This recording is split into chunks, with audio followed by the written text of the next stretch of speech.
Bienvenue dans ce 3 minutes pour comprendre le zen. La limitation du langage, ça vous parle? Même si elle n'est pas conditionnée, les mots ne manquent pas pour en parler. Nous parlons toujours de la réalité du Bouddha. Mais nous parlons aussi de cette norme qui régit les choses.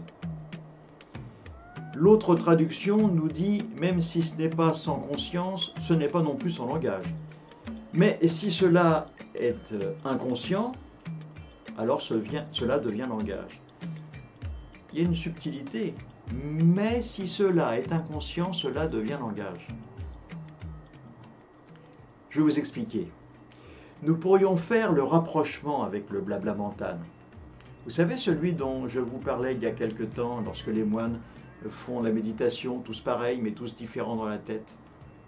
Ce blabla mental qui nous assaille durant Zazen, eh bien, force est de constater que nos idées peuvent nous apparaître sous forme de mots, mais également lorsque c'est sans conscience, comme pour, paraît-il, les chevaux, sous forme d'images.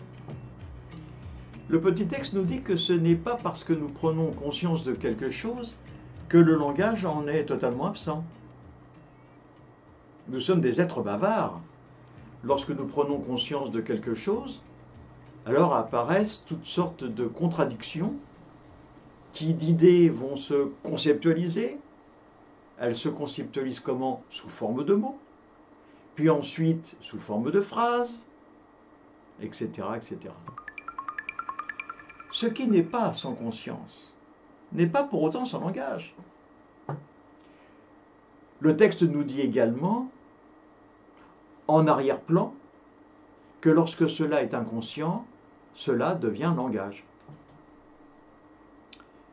Cela signifie que chaque pensée, qu'elle soit consciente ou inconsciente, passe forcément, parce que nous sommes faits comme ça, par le canal du langage.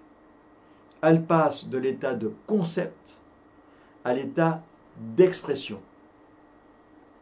Cela qui est, la réalité du Bouddha, est au-delà de toute catégorie conceptuelle. Nous avons un chant dans le zen qui s'appelle la Nashingyo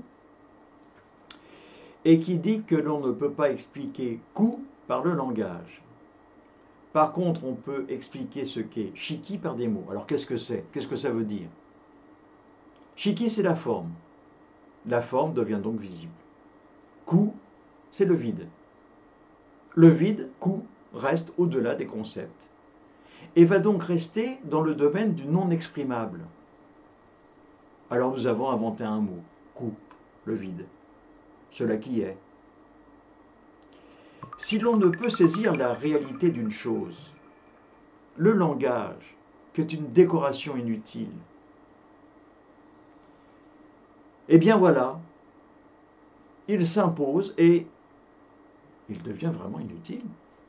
Le Jinjinmei, qui est un autre texte, nous dit « Il n'est pas nécessaire de parler ni d'user du langage. Il faut comprendre derrière les mots par le silence. Le silence de la méditation. Ce que nous trouvons dans la méditation zen. Ainsi, expliquer notre pratique et le fondement de la découverte que nous allons faire à cet endroit-là va rester du domaine de l'incompréhensible, va rester du domaine de l'inexprimable. Il est donc impossible d'expliquer le zen par le langage. Je ne peux pas le faire. Nous ne pouvons l'exprimer que par le silence de la pratique.